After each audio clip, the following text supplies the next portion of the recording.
also yourself, because you're a person. Alright, and thank you all for humoring me, by the way. So, what if we could cure HIV? A disease which kills 3.3 million people a year, and what if in so doing we could come up with a technique that killed a whole bunch of viruses? Well, some researchers in Washington University have come up with a new technique involving bee venom and nanoparticles that works pretty well, with none of the side effects of current medications.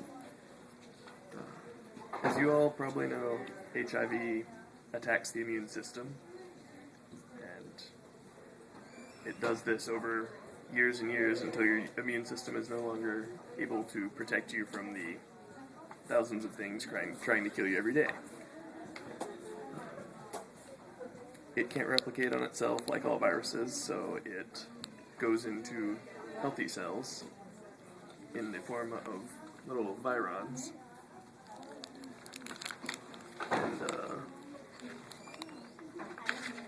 then it rewrites the cell's DNA to replicate itself in this nice little process here.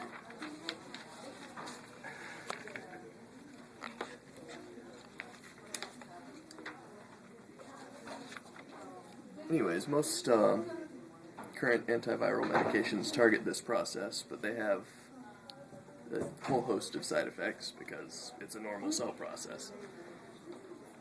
This new technique puts a toxin called melatonin from bee venom in nanoparticles. The nanoparticles have bumpers on them which keep normal cells from touching melatonin. And the melatonin basically strips the lipid fatty barrier off of the viral envelope and kills the virus in its little viral stage as opposed to when it's trying to replicate inside cells. So this avoids a lot of the side effects, and it's based solely on size. As you can kind of see back in the replication process, the actual virus is very small compared to the normal cell. So the bumpers can keep the larger normal cell away from the melatonin, while the much smaller virus is allowed to come in and get destroyed, kind of like a roach motel. But even better news about this is a lot of viruses depend on a very similar replication process. They have viral envelopes, hepatitis B and C, and a whole bunch of other stuff can be destroyed by the exact same particles, no modifications made or anything.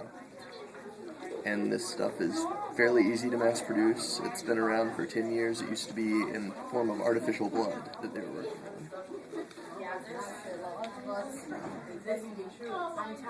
Anyways, and the other good news, current medications get adapted to. They target the replication process, but AIDS figures out how to replicate anyways. This targets an inherent physical property, and according to the doctors who come up to it, in theory there's no way for AIDS to adapt. Anyways, this technique shows a lot of promise. It limits side effects, doesn't give the virus a chance to adapt, and the technology's adaptable to everything from bacteria to cancer. With this kind of thinking, we'll be able to treat a bunch of stuff cheaply and effectively. Thank you. I'm going to show everybody again real quick. And then